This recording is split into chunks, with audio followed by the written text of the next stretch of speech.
As we studied the Indian economy from year 1950 to 1990 in our previous chapter, so we take up the next chapter of Indian economic development named as Economic Reforms since year 1991.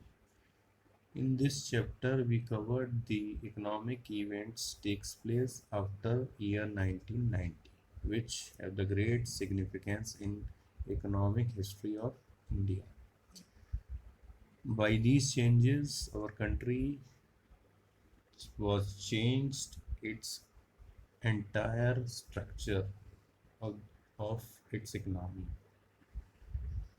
So let's start the chapter. The chapter covers feature and appraisals of liberalization, globalization, and privatization.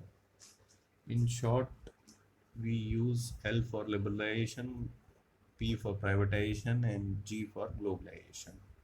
And generally, in short, we said them LPG policies. These words are not new for us, but we discuss the economic aspect of these concepts one by one. The economic reforms are not take place in a night.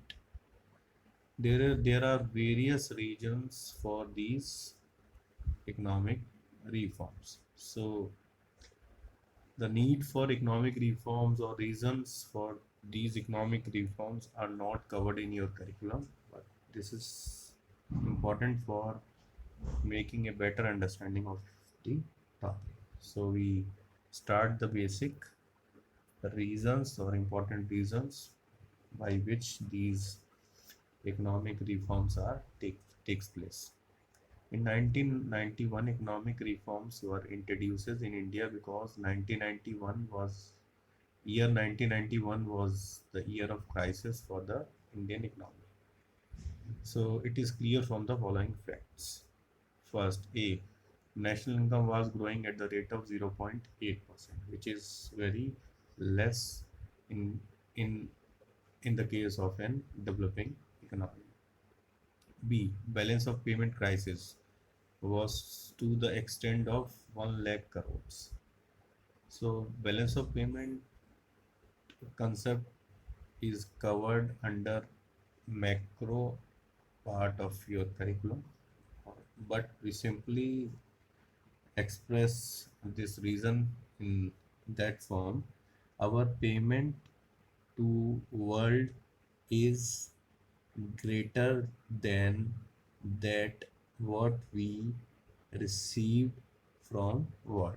It means our payment to the world is more and we are receiving less amount of money from the world. So this is the balance of payment crisis. C. India sold large amount of gold to Bank of England. As we have low foreign exchange, India sold large amount of money to Bank of England for getting foreign exchange, for making its export or import, making its imports demand. D. Foreign exchange reserve were only $1.8 billion, which were sufficient to 3 weeks import only. So foreign exchange reserve is only $1.8 million, which are the sufficient for the 3 weeks of import. As we know that are a big we are a big importer of crude oil. For importing crude, we required foreign exchange, which is not sufficient for whole market at that time. This is the initial problem from the entire crisis were started. So this is this is the reason D. E. Fiscal deficit was more than 7.5%. It means our government is spending more than its receipts. It means the expenditure of government is more in comparison of receipts, or for making these expenditures government will borrow more from the market. So this situation also shows the uh, loan burden on the government. F. Trade relation with Soviet bloc had broken down. Trade relation with Soviet bloc means USSR. As we know, USSR is Russia, or United states of Soviet रूस। हम सब जानते हैं 1990 के बाद 1991 में जो Soviet रूस है वो डिसइंटीग्रेट हुआ था। डिसइंटीग्रेट होने के बाद रशिया हमको वो सपोर्ट नहीं दे पाया जो कि 1991 से पहले हमें मिलता है। ये भी एक बहुत बड़ा रीज़न था इन रिफॉर्म्स के पीछे कि हमें रशिया का सपोर्ट नहीं मिला। Then we move to E. Remittances from non-resident Indians stopped due to war in Arab countries. तो 1990s का जो ईयर है वो बहुत प्रॉब्लमेटिक था इंटरनेशनली। बहुत बड़े बड़े इवेंट्स हमने इस दौरान देखे। 1990 से 91 में एक ग्लोबल पावर रशिया डिसइंटीग्रेट हुआ। इसी के साथ साथ 1990s में हम देखते हैं कि गल्फ वॉर चल रहा है। जितने भी ऑयल प्रोड्यूसिंग कंट्रीज थे ये सब गल्फ वॉर में थे। तो production of oil is goes down, so the supply of crude oil is decreased and the price of crude oil is increased. So the problem is multiplied by this reason E.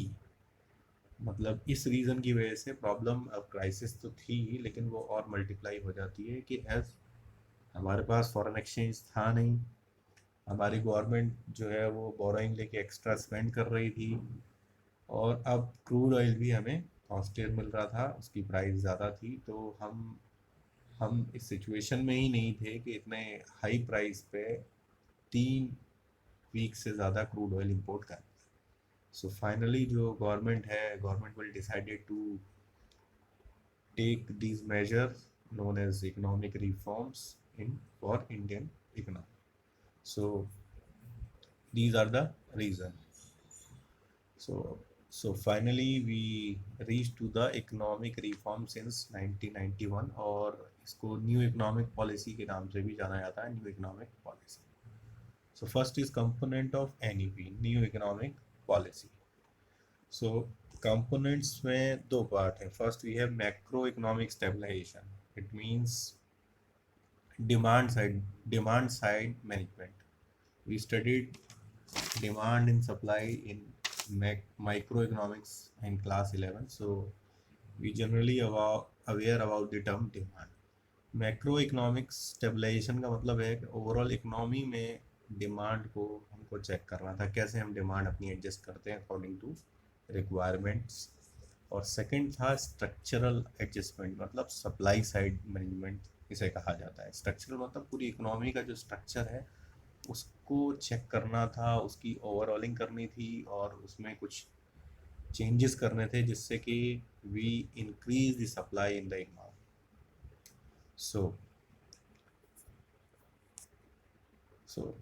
So NEP में जो हमने 3 policies की बात की थी, so we take up that components named as LPG, liberalization, privatization. In the NEP 1991, structural reform can be seen with respect to liberalization, privatization and globalization. It means it is the structural changes.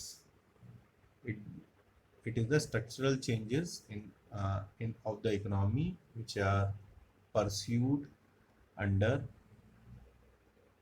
New economic reforms. So यहाँ हम जो macro economic variants हैं या जो demand side जो variants हैं, demand side जो economics है उसकी बात नहीं कर रहे हैं। यहाँ कैसे हमने अपनी सप्लाई को एडजस्ट किया, कैसे अपनी इकोनॉमी को का स्ट्रक्चर चेंज किया, वहाँ से सप्लाई को इंक्रीज़ करने की पॉसिबिलिटीज़ बनाई, उसके बारे में डिस्कस करेंगे। और उसके लिए जो हमने टूल्स यूज़ किए और पॉलिसीज़ बिल्डअप की जो कि हमने डिस्कस कर ली है as a liberalization, privatization, globalization. So we take up one by one. So we start from liberalisation.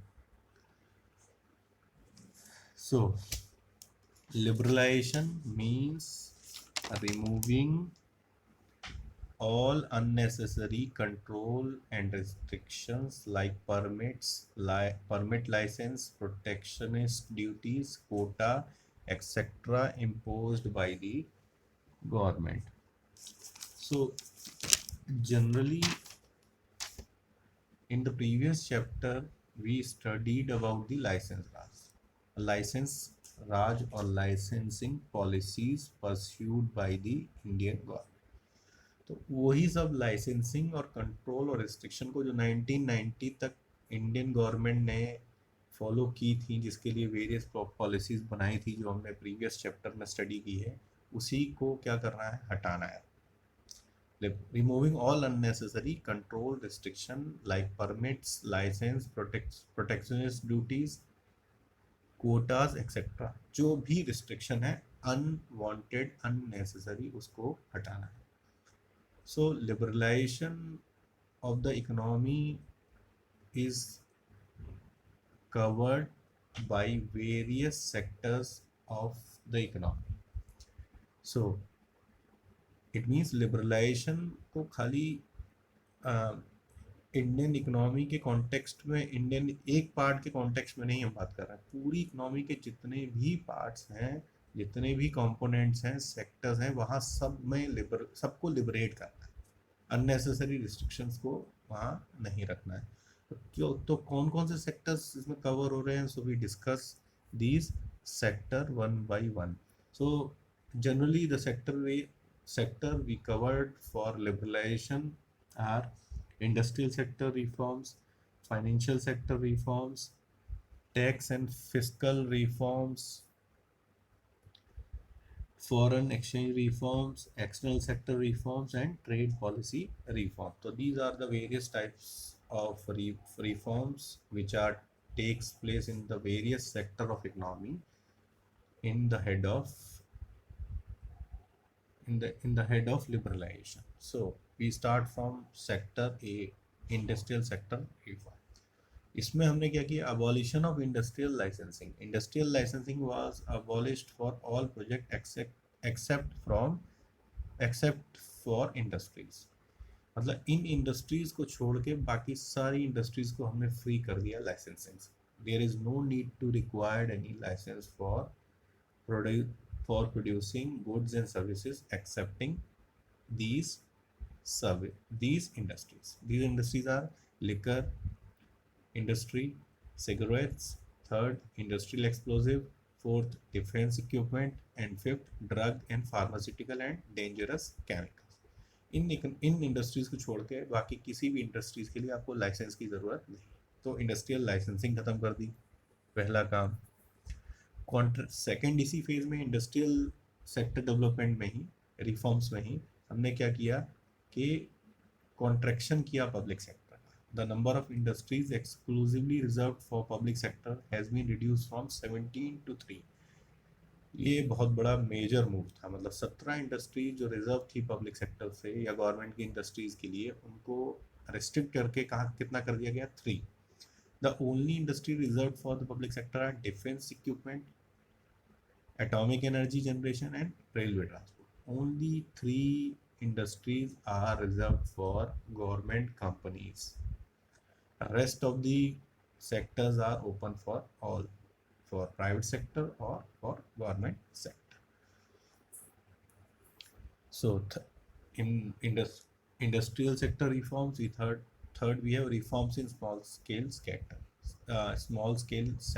According to new policy, investment limit of small scale industries has been increased to 1 crore with a view of modernizing them. मतलब जो छोटी industries थी उनको modernise करने के लिए हमने उनकी जो डेफिनेशन है उसमें चेंज किया, और we increase the limit of investment to 1 crore for SSI. It means for if a firm, अगर किसी फर्म में जो इन्वेस्टमेंट है वो 1 करोड़ तक का है, it means it is SSI, जो कि पहले नहीं था. इसी इंडस्ट्रियल सेक्टर रिफॉर्म्स में ही हमने फोर्थ पॉइंट इसमें हमने रिफॉर्म किया, concession in the MRTP. The new act gives more emphasis to the prevention and control of monoplastic, restrictive and unfair trade practices. Actually MRTP act जो है वो जितनी भी अनफेयर प्रैक्टिसेस हैं या जो कंपटीशन अवॉइड करने वाले जो प्रैक्टिसेस हैं जो कंपनीज फॉलो करती हैं या करती हैं उसको चेक करने के लिए हमने इस एक्ट को इम्पोज किया था। तो इस एक्ट में हमने क्या किया, इसको थोड़ा सा प्राइवेट सेक्टर के लिए इसको उसमें कुछ कंसेशन इन्वॉल्व किए जिससे कि वो इजीली जो है अपने जो बिजनेस को वो मूव कर सके। Fifth, expansion of production capacity.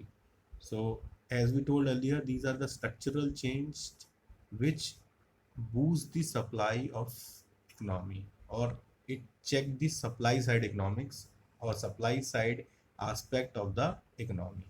So expansion by these reforms, expansion of production capacity is ensured. After de-licensing, producer enjoy the freedom of what to produce and what quantity, which are restricted in the past, which we studied in previous chapter of license of industrial licensing. 6. Freedom of import of capital good. Liberalization also implied in import sector also. Now industries are free to import capital goods and with a view of with a view to upgrade the technology and plant capacity of production. It means हमने export को तो free किया ही गया, साथ साथ जो import sector है उसको भी फ्री किया। अब गवर्नमेंट के बिना किसी रिस्ट्रिक्शन के हम गुड्स एंड सर्विसेज और टेक्नोलॉजी को इजीली एक्सपोर्ट कर सकते थे जिससे कि हम प्रोडक्शन जो है अपना बढ़ा पाए। लास्ट चैप्टर में हमने स्टडी किया था import substitution. It means we are not doing import substitution, we simply do import and producing the goods and services on cheaper rate and export it. So this is about the industrial sector. So we move to liberalization in financial sectors. First, financial sector को हमने कैसे liberalize किया? There was the substantial shift in role of RBI to from regulator to a facilitator of the financial sector. मतलब RBI का जो role है वो government ने चेंज किया। मतलब रेगुलेट जो पहले वो रेगुलेट कर रहा था उसकी जगह वो फैसिलिटेट कर रहा था। इसका मतलब after liberalization in 1991 RBI as a facilitator would only facilitate free play of market forces, leave it to commercial bank to decide their interest structure. तो फैसिलिटेटर को हमने डिस्क्राइब किया है कि as commercial banks are free to determine their interest rate. In period to 1991 or 1990, RBI will decide the interest rate for commercial bank. तो एक ये, और इवन जितने भी प्राइवेट सेक्टर के कमर्शियल बैंक ICICI, SDFC जो भी आप देखते हैं करंट में, ये सब 1991 के इकोनॉमिक रिफॉर्म के बाद ही सेटअप हुए generally. Thus the liberalization competition prevails rather than control. मतलब लिबरलाइजेशन का तो वैसे भी मतलब जो है हमें क्या करना है, बस कंट्रोल नहीं करना है। तो अगर कंट्रोल नहीं करेंगे आप तो कंपटीशन आएगा, और कंपटीशन जो है competition will create the best price for the consumer and to the government.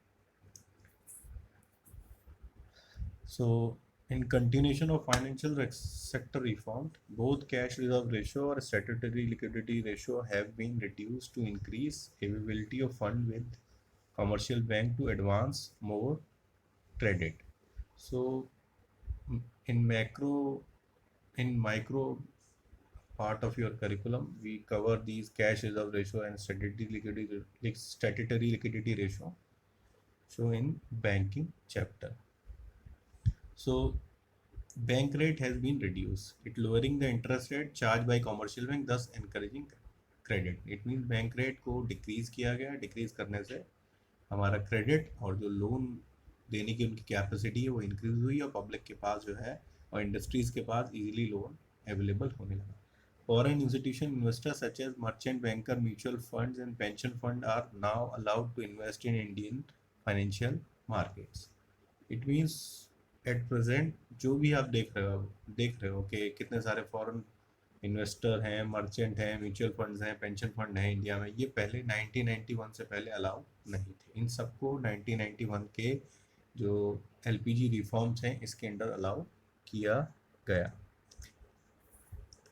So there was establishment of private sector bank India as well as foreign investment bank limit in bank was raise to around 50%। हमने discuss कर ही लिया इस part को पहले कि private sector banks को भी permission दी गई कि इंडिया में ऑपरेट कर सकें with minimum 50% investment. The stock market has been made to statutory body. Stock market को हमने एक स्टैट्यूटरी बॉडी बनाया, मतलब गवर्नमेंट ने उसको क्या है, उसके लिए एक एक्ट जो है पास किया पार्लियामेंट में, और उसके लिए नए रूल्स को फ्रेम किया जिससे कि फ्री मार्केट फोर्सेस जो हैं वो फ्री मार्केट फोर्सेस से मार्केट चल पाए। So these are the financial sector reforms. Then we reach to tax and fiscal reforms. After liberalization policy of 1991, both direct and indirect tax were reduced. दोनों तरह के direct tax and indirect tax reduce किए गए। Direct tax का example है income tax, और indirect tax का example है जीएसटी। मतलब डायरेक्टली और सिंप्लीफाई हम इसे कर सकते हैं, इनडायरेक्ट टैक्स जो जिस पर टैक्स इम्पोज किया गया है और जो टैक्स पे कर रहा है वो सेम होते हैं। मतलब इनकम टैक्स जिस पे इम्पोज किया गया है वही उसे पे कर रहा है। इनडायरेक्ट टैक्स में क्या होता है, पे जिस पे इम्पोज किया जाता है वो पे ना करके उसे शिफ्ट कर देता है किसी दूसरे पे। जैसे जीएसटी गवर्नमेंट इम्पोज करती है इंडस्ट्रीज पे, मैन्युफैक्चरर पे, but manufacturer will transfer the burden of these tax to the customer, so these are indirect tax। इन दोनों को डिक्रीज कर दिया जिससे कि कस्टमर्स को भी बेनिफिट हो और कंज्यूमर्स को भी बेनिफिट हो और प्रोड्यूसर्स को भी बेनिफिट हो। Second, the producer will paying tax were simplified. जो प्रोड्यूसर का जो टैक्सेस का जो पेमेंट मेथड था उसको सिंप्लीफाई किया गया जिससे कि बहुत सारे एक तो आसानी हो प्रोड्यूसर्स के लिए बिजनेस करने के लिए इंडिया में, और कह सकते हैं ease of doing business India हो सकता है जिससे, और जो इंडस्ट्रीज़ हैं या बिजनेस हाउस हैं वो इन्वेस्ट करें यहाँ इंडिया में आके, एमएनसीज हैं वो आए। Non plan expenditure by government was reduced. It means plan and non plan, there have two distinction in expenditure. Plan means 5 year plan. अभी एट प्रेजेंट तो 5 ईयर प्लान डिसकंटिन्यू कर दिए गए हैं, लेकिन जो एक्सपेंडिचर गवर्नमेंट 5 ईयर प्लान में करती थी वो प्लान एक्सपेंडिचर हो गया। और इसके अलावा जो होता था जैसे उसके अपने जनरल एडमिनिस्ट्रेशन में जो एक्सपेंडिचर है वो नॉन प्लान एक्सपेंडिचर होता है। डिफेंस पे हो गया, जैसे रेलवेज पे हो गया। तो non plan expenditure by government was reduce. उन्होंने कोशिश की जिससे कि गवर्नमेंट के जो एक्सपेंडिचर हैं वो कुछ कम हो पाए जिससे कि वो ज़्यादा फंडिंग कर पाए 5 year plans. So finally we move to foreign exchange reforms or external sector reforms under the head of liberalization. As 1991 as an immediate measures to solve the balance of payment crisis, the rupee was devalued against foreign currencies. So balance of payment crisis चल ही रहा था। हमें जो payment receive हो रहे थे world से, हम जो एक्सपोर्ट कर रहे थे उसके बदले वो काफ़ी लो थे। It means our exports are low in comparison of imports. तो इंपोर्ट्स के लिए ज़्यादा पे करना पड़ रहा था and we are receiving less from our exports. So for sorting this problem, we devaluate our currency in Indian rupee. Devaluation means we value of depreciate the value of our currency. It means हमने अपनी जो value है Indian रुपये की वो कम कर दी, डिवेल्यूट। अब इससे कम करने से एक सबसे पहला बेनिफिट ये होता है कि इससे हमारे जो एक्सपोर्ट हैं वो बूस्ट हो सकते हैं, क्योंकि हमारी करेंसी की वैल्यू कम होने से फॉरेन कंट्री के जो सिटीजन्स हैं उन्हें इजीली जो है हमारे यहाँ के goods and services cheaper cost में मिलने लगते हैं। तो इसमें एक पॉसिबिलिटी होती है कि एक्सपोर्ट हमारे इम्प्रूव होते हैं, इंक्रीज होते हैं, और दूसरी साइड डिवेल्यूशन की वजह से हमारे इम्पोर्ट भी कुछ कम हो सकते हैं। जो अननेसेसरी एक्सपेंडिचर हम कर रहे हैं वो जनरली पब्लिक अब डिवेल्यूशन के बाद नहीं करती है। डिटेल्ड में हम जो है इसे मैक्रो इकोनॉमिक्स में एक चैप्टर है हमारे पास पूरा, वहाँ डिस्कस कर सकते हैं। और it also freed the determination of rupee value in foreign exchange market from government control, made it subject to market determined exchange rate। और इवन जो एक्सचेंज रेट है वो भी गवर्नमेंट ऑफ इंडिया डिटरमाइन करती थी 1991 तक। सो यहाँ भी ये डिसाइड किया गया कि इसे फ्री किया जाएगा और free market forces will decide the foreign exchange rate of our currency. So E, this is the last uh, sector of reform under the head of liberalization, trade policy abolition of import licensing system except in case of hazardous and environmentally sensitive industries. As we said in starting, liberalization means removal of all unnecessary restrictions like import licensing, export licensing, but or even all types of licenses. So यहाँ हमने import licensing system को पूरी तरह ख़त्म कर दिया, जो कि 1990 तक था। मतलब import करने के लिए भी गवर्नमेंट प्रोड्यूसर्स को गवर्नमेंट से लाइसेंस लेना पड़ता, लेकिन इसमें कंडीशन है accept in case of hazardous and environmental sensitive industries. इनको छोड़ के बाकी के लिए आपको इंपोर्ट का लाइसेंस नहीं लेना है। Second, removal of quantitative restriction of import. Licensing तो हटाए, साथ साथ क्वांटिटेटिव रिस्ट्रिक्शंस को भी हटाए। It means government will decide quantity for importers in before 1990। मतलब गवर्नमेंट जो है लाइसेंस तो देती थी इंपोर्ट करने के, साथ साथ क्वांटिटी भी डिसाइड करती थी कि in which quantity producer will import the particular commodity और गुड्स, तो वो भी अब हटा दिया है। रिडक्शन ऑफ टैरिफ रेट्स, जो टैरिफ्स लगते थे उनको भी डिक्रीज किया गया under the trade policy reform. So this is all about liberalization policy under new economic policy. So we move to privatization. So privatization is defined as the transfer of a function, activity or organization from the public sector to private sector. Simply कि किसी भी function, activity और organisation को public sector से हम लेके जाते हैं प्राइवेट सेक्टर के पास, मतलब प्राइवेट सेक्टर को कंट्रोल दे देते हैं। It is privatisation. So privatisation को मेजर कैसे करेंगे कि दिस इज प्राइवेटाइजेशन और नॉट, और what the degree of privatisation it is. तो इसके लिए हमने कुछ पैरामीटर्स बनाए हैं। जैसे first is disinvestment. Disinvestment is the sale of a part of equity holding held by the government in any public sector undertaking to private investor। सीधा सीधा डिसइन्वेस्टमेंट कर देंगे उसकी इक्विटी, जो उसकी शेयर होल्डिंग है कंपनी की।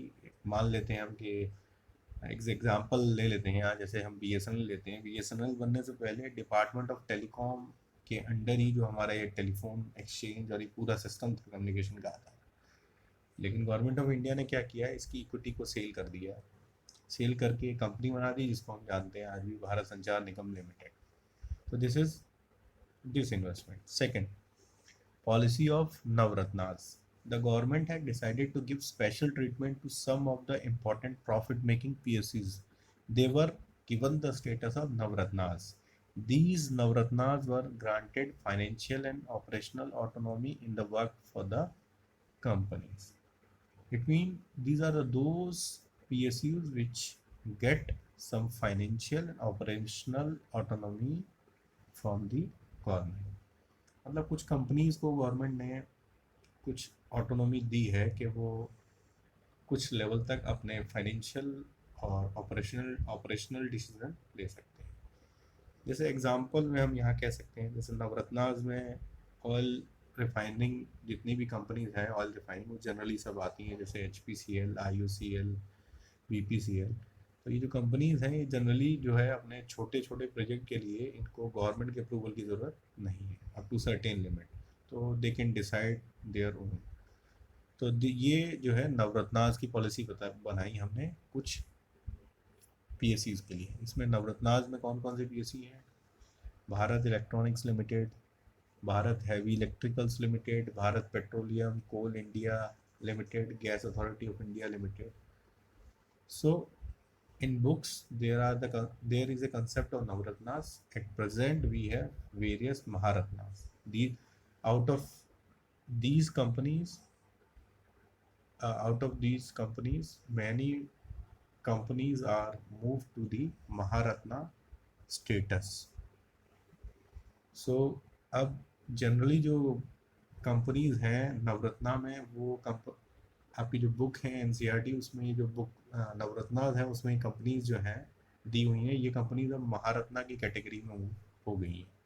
तो और इसमें जो मिनी रत्ना थे वो कुछ महारत्ना में आ गए हैं, तो उसको हम भी चेक कर सकते हैं एक बार बुक के थ्रू, या जो लेटेस्ट जो अवेलेबल इंफॉर्मेशन है उसके थ्रू वो हम चेक कर सकते हैं। So this is about privatization. So we move to globalization. Globalization refers to growing economic interdependence among countries in the world with regard to the technology, capital, information, goods, services, etc. Reduction of trade barriers to permit free flow of goods and services across national frontiers. Creation of environment in which free flow of capital can take place. Generally globalization का मतलब है the linking of various world economies to each other. मतलब उनका globally होना, मतलब एक economy का globally होना, मतलब उसका जो उसका जो लिंकेज है किसके, टेक्नोलॉजी के कंसेप्ट में, टेक्नोलॉजी ट्रांसफ़र के रेफरेंस में, कैपिटल के रेफरेंस में, इंफॉर्मेशन, गुड्स, सर्विसेज, उस सब के रेफरेंस में लिंकअप जनरेट होना चाहिए। मतलब कोई भी इकोनॉमी जो है वो ऐसी ना हो जो कि वर्ल्ड इकोनॉमी से लिंक ना हो। तो मतलब और ना ही कोई, इसके लिए क्या करना है, इसके लिए हमें जो बैरियर्स को हटाना, जो हम ट्रेड के इंटरनेशनल ट्रेड करते हैं उसमें जो बैरियर्स हैं उसको हटाना है, रिस्ट्रिक्ट करना है, जिससे कि goods and services free flow कर पाए। तो ये this is the concept only in practical aspect. At present there is no free movement of goods and services is there.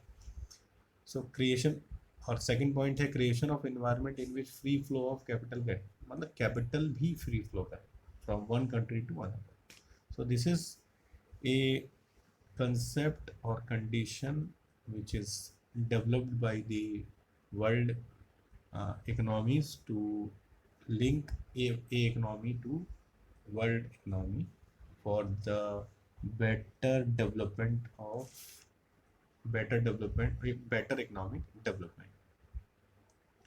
So globalization. So the term globalization has four parameters. First, reduction of trade barriers to permit free flow of goods and service across national frontier. Reduction of trade barrier और to permit free flow। जैसे मैंने बताया कि अभी free flow तो है नहीं, लेकिन ग्लोबलाइजेशन में हमें करना है कि we have to reduce the barriers to permit free flow of goods and service across national frontier. Creation of environment in which free flow of capital can take place. मतलब ऐसा एनवायरनमेंट बनाना है जिसमें capital भी एक country से दूसरे country में flow कर पाए, it means investment. Creation of environment to allow free technology among the national states. मतलब एक कंट्री से दूसरे कंट्री में जो है टेक्नोलॉजी भी इजीली जो है फ्लो कर पाए, बट प्रैक्टिकली ये नहीं है। जिसके पास टेक्नोलॉजी है वो सेल कर रहा है उसको अपने कंडीशंस में। जैसे अमेरिका जो सबसे बड़ी इकनॉमी है, और China, they have access to the technology and they are selling their technology to rest of the world. This is not an example of globalization. Creation of environment in which free movement of labor can take place in different country of the world. Free movement of labor, अब ये भी एक concept है कि ये भी होना चाहिए, but at present we all know that if we want to go some other country, we require some legal document like visa. So so at present there is no free movement of labor will can is take place between different countries of the world. So by outsourcing we found a or uh, we discover a new concept named as outsourcing. Generally, outsourcing mean obtaining goods and services by contract from outside source. मतलब हमें goods and services चाहिए लेकिन अपने country से नहीं चाहिए, किसी outside source से चाहिए. और the main service which are being outsourced from India by developed countries are voice based business process known as BPO और call center. Call center हम सब जानते हैं. Banking service, railway inquiry, record keeping, accountancy, music, recording, book transcription, clinical advice, teaching, etc. So simply PPO सब जानते हैं हम. Call centres क्या करते हैं कि डेवलप्ड नेशंस को ज़रूरत होती है कस्टमर केयर सपोर्ट की, बट वहाँ जो है लेबर रेट बहुत हायर है टेक्नोलॉजी, तो इस वजह से वो प्रोडक्शन का जो फेज़ है वो अपने पास रखती है. प्रोडक्शन उसी कंट्री में हो रहा है बट जो कस्टमर सपोर्ट है वो ट्रांसफ़र कर देती है आउटसाइड. और जैसे हमारे जैसे डेवलपिंग कंट्रीज़ हैं जो हम लोगों को हमारे कंट्री को मिल जाते हैं, और जो कॉल सेंटर्स हैं तो वहाँ हमारे लोगों को एम्प्लॉयमेंट मिलता है और वो कस्टमर सपोर्ट देते हैं डेवलप्ड नेशंस को. एग्जाम्पल इसमें है Genpact, HCL, BPO, Wipro, BPO are some top most companies offering BPO services in India. जनरली बहुत सारे लोगों ने इसके बारे में सुना होगा, आपने भी सुना होगा. Genpact, HCL, BPO. बीपीओ मतलब बिजनेस प्रोसेसिंग आउटसोर्सिंग, मतलब आउटसोर्स सर्विसेज को प्रोसेस करने वाले जो बिजनेस हैं उनको हम कहते हैं बीपीओ. सो आउटसोर्सिंग जो है बहुत इंपॉर्टेंट है इंडिया कॉन्टेक्स्ट में, because it generate huge employment to our youth and generate revenue to government. So BPO is the important benefit which is derived out of globalization.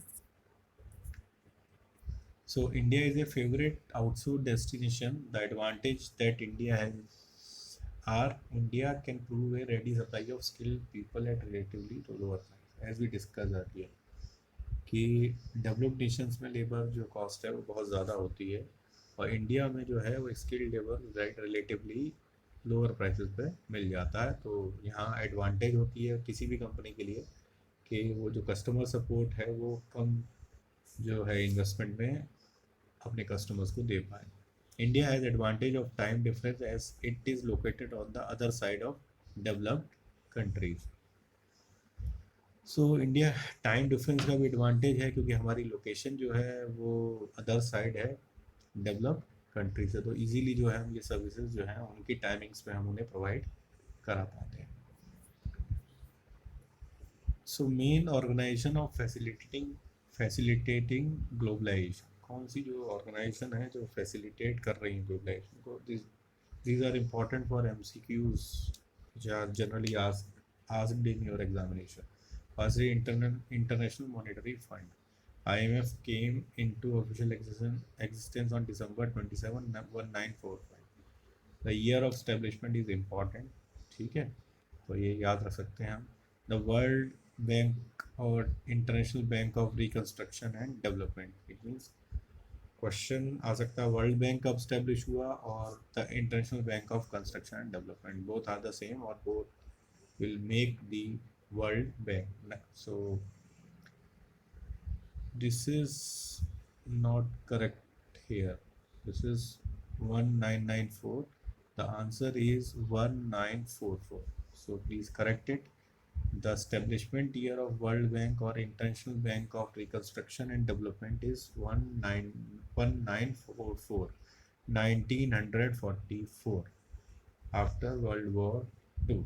Third, the World Trade Organization, WTO, which is formed on 1 January 1995. तो तीन organisation जो हैं ये globalisation की जो practices हैं और जो ग्लोबलाइजेशन की जो प्रोसेस चल रही है उसको ईजियर कर रहे हैं और फैसिलिटेट कर रहे हैं इन प्रोसेस को। Achievement of the policy of LPG. अब एलपीजी पढ़ने के बाद अब हम आ जाते हैं कि अचीवमेंट क्या हुआ, what we get from the LPG policy in the context of Indian economy. A rise in GDP growth. Since the introduction of economic reforms in 1991, country has shown rise in GDP growth rate. In 1991-92, growth rate of GDP was 1.3%.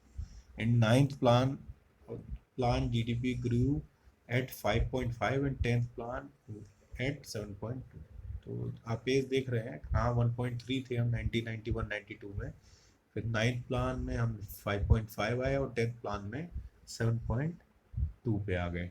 तो ये जो change है simply imply कर रहा है और represent कर रहा है the effect of LPG policy on over the our economy. Second, rise in foreign exchange reserve.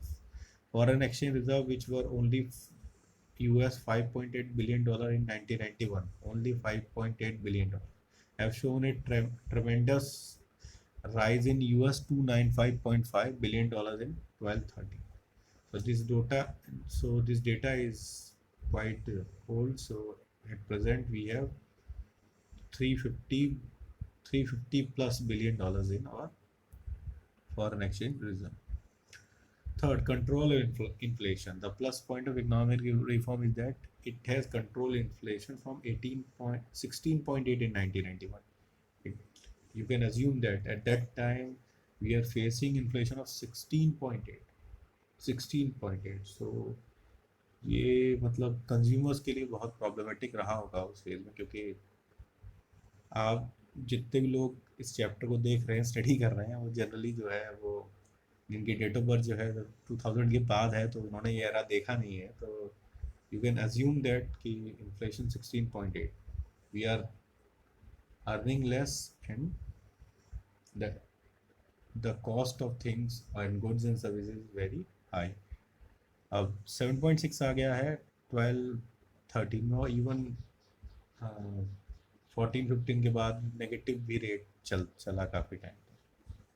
तो मतलब still it is control in nature inflation. For the rise in integration with world economy, India is now much more integrated with the world economy, has benefited from this integration is integration in many ways. The outstanding succeed in IT and IT enabled services. ITS has shown that Indian skilled enterprises can do given the right government. Can do given the right government. So देख ही रहे हैं कि generally इससे क्या हुआ है कि हमारी इकोनॉमी इंटीग्रेट हुई है ग्लोबलाइजेशन से, और ग्लोबलाइजेशन सबसे ज़्यादा बेनिफिट हमारे यहाँ जो आईटी और आईटी एनेबल सर्विसेज को हुआ है. इसमें बहुत जो है इवन 1991 से पहले जो हमारे सर्विसेज सेक्टर था वो मतलब मेजर कंट्रीब्यूटर था जीडीपी में, but at present time it is increased by many times. So the economy को जो सर्विसेज हैं उसके एक्सपेंड होने से बहुत बेनिफिट हुआ है. आईटी सर्विसेज इंक्रीज हुई हैं हमारी, और जिससे जो है जो इस सेक्टर के बूस्ट होने से बाकी सेक्टर्स को भी बेनिफिट मिला है. Fifth, rise in inflow of foreign capital. Foreign capital बढ़ी है. FDI was at $33.0 billion in 11-12. जब ईज ऑफ डूइंग बिजनेस हमने स्टार्ट कर दिया, अपने मार्केट्स को ओपन कर लिया, अननेसेसरी रिस्ट्रिक्शंस हटा लिए, लिबरलाइज कर दिया, प्राइवेटाइज कर दिया, ग्लोबलाइज कर दिया, तो नो रीज़न कि जो है वर्ल्ड इकनॉमी जो है या वर्ल्ड कंपनीज जो है MNCs हैं वो हमारे यहाँ नहीं आए.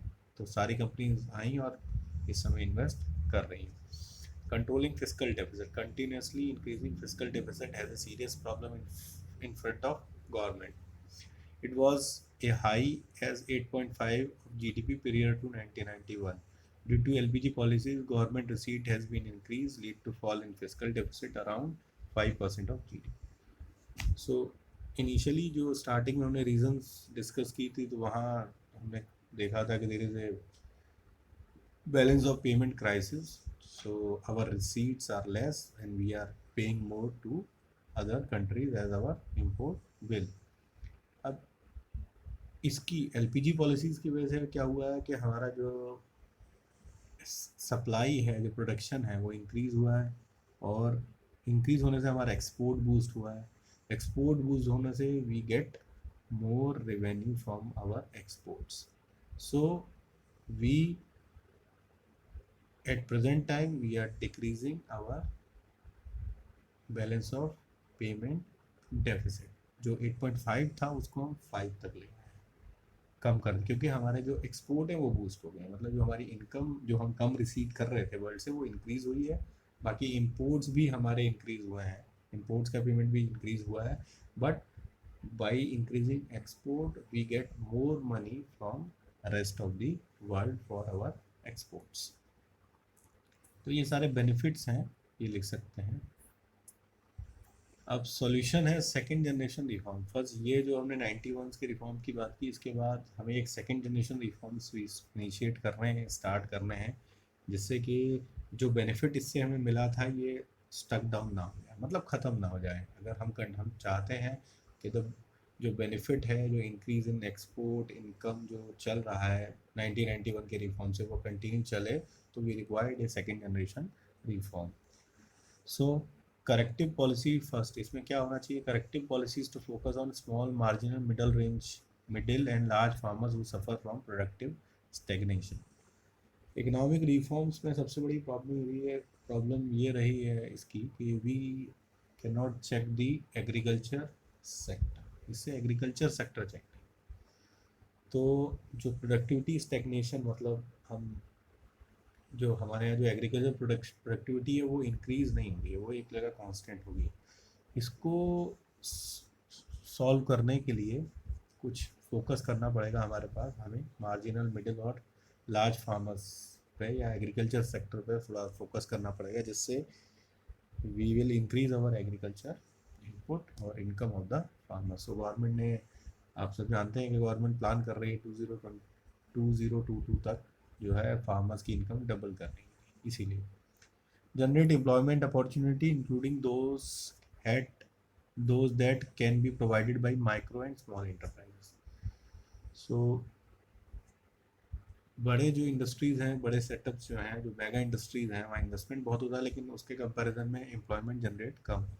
तो गवर्नमेंट का फोकस होना चाहिए कि जो माइक्रो और जो स्मॉल इंटरप्राइजेज हैं, ये जो है ज़्यादा एम्प्लॉयमेंट जनरेट कर सकते हैं, तो इस पर इन्फोसिस कर सकते हैं। इसी के लिए आप सुनते होंगे कि गवर्नमेंट ने मुद्रा लोन्स वगैरह स्टार्ट किए हैं, जिससे कि जो छोटा एंटरप्रेन्योर है अपना बिजनेस स्टार्ट कर पाए और जो है एम्प्लॉयमेंट जनरेट कर पाए। Third is develop quality infrastructure. So infrastructure is the base of any develop economy. अगर इंफ्रास्ट्रक्चर नहीं है तो we can't do anything in for economic development, so we have to develop it. Fourth, to provide essential public services to the poor and to establish accountability of service providers. Government को कोशिश करनी चाहिए कि provide करे वो essential services to poor and accountability fix करे जो कि इस सर्विस को प्रोवाइड कर रहा है। अगर राशनिंग की बात है तो राशनिंग प्रोवाइड मिले करे पुअर्स को, और अगर नहीं मिल रहा है तो उसकी अकाउंटेबिलिटी फिक्स हो। To expand vocational training institute not only in terms of number of person they train, but also in terms of number of different skilled and trade they teach for meeting industrial requirement. To expand, so अब employment generation के लिए vocational training institute भी हमें increase करने हैं, but not in number only but in quality also, कि जो हम जितने लोगों को हम ट्रेंड कर रहे हैं की क्वालिटी भी जो है इंडस्ट्रियल जो इंडस्ट्रीज हैं उनके स्टैंडर्ड को मैच करती है। ये ना हो कि बस they are only trend but they are not, their standard is not matching to the industrial standard. And 6 is reforming labour laws. जो लेबर लॉज हैं हमारे यहाँ, जो उनको भी रिफॉर्म करना चाहिए according to requirement. 7, to reduce public debt and consequently the burden of interest and debt servicing charges. तो गवर्नमेंट का जो पब्लिक डेब्ट है, जो कि लोग बोरोइंग कर रही है पब्लिक से, और जो बर्डन ऑफ इंटरेस्ट है इसका, ये भी गवर्नमेंट को डिक्रीज करना चाहिए, जिससे कि इंटरेस्ट पेमेंट पे जो एक्सपेंडिचर गवर्नमेंट कर रही है उसको डेवलपमेंट एक्सपेंडिचर में लगाया जा सके। जनरली जो है गवर्नमेंट के एक्सपेंडिचर ज़्यादा होते हैं, रिसीट्स कम होती हैं। For meeting these expenditure government will borrow from public, so these borrowing create liability of paying interest to the public. For this government जो है इंटरेस्ट के फॉर्म में बहुत सारा पैसा पब्लिक को प्रोवाइड करती है, जो कि जो कि डेवलपमेंट एक्सपेंडिचर में खर्च किया जा सकता था। To protect environment, this is that is to improve air quality, to have clean rivers, water bodies, to raise energy efficiency. This is the fundamental right of each and every citizen of our country. तो ये भी ensure करना चाहिए, without environmental safety और sustainable development, जो हमारा development है वो जो है हमारे ज़्यादा जो है बेनिफिट नहीं है, क्योंकि अगर हम पॉल्यूट कर रहे हैं और उसके साथ डेवलप कर रहे हैं तो सेम जो उसका जो हार्म इफेक्ट है, जो पॉजिटिव एस्पेक्ट है, उसको कैंसिल कर देगा। मतलब the positive outcome of economic activity and the harmful effect of that economic activity will cancel out the positive effect. तो हमारे हाथ में क्या, हमारे हाथ में जो है वो कुछ भी नहीं होगा। तो इसलिए जो है protection of environment is also essential. So this is all about the LPG policies which are covered in chapter 3 of your curriculum.